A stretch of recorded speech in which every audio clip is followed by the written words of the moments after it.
ইনশাল্লাহ জনগণের রায় নিয়ে ইনশাল্লাহ আমরা নির্বাচিত হতে পারবো ইনশাল্লাহ। আমি চাই সারা বাংলাদেশের ভিতরে আমি আমার ঢাকা 16 আসনকে একটি মডেল হিসেবে তৈরি করতে চাই, কারণ সত্যিকার অর্থেই চাই যে রাজনীতি যে সাধারণ মানুষের জন্য, সেই সাধারণ মানুষের উন্নয়ন এবং কল্যাণের মাধ্যমে আমি মানুষের আস্থা এবং বিশ্বাস অর্জন করতে চাই।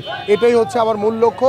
এবং আমাদের বিগত সময় আমরা দেখেছি যে কিছু রাজনীতিবিদের কারণে মানুষের রাজনীতিবিদদের উপরে একটি অনীহা, একটি অনাস্থা তৈরি হয়েছে।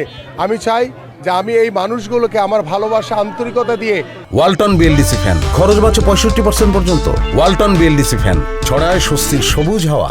এবং রাজনীতিবিদদের প্রতি এবং কথার কাজের মিল রেখে আমি রাজনীতিবিদদের প্রতি আস্থা, বিশ্বাস আমি ফিরে আনতে চাই আমার এই এলাকার প্রত্যেকটি সাধারণ মানুষের কাছে ইনশাল্লাহ। আলহামদুলিল্লাহ আমার এই এলাকায় এখন পর্যন্ত খুব সুন্দরভাবে আমরা প্রচার প্রচারণা করছি এবং সবাই যার যার দল অনুযায়ী তারা প্রচার প্রচারণা করছে, কোনো সমস্যা নেই।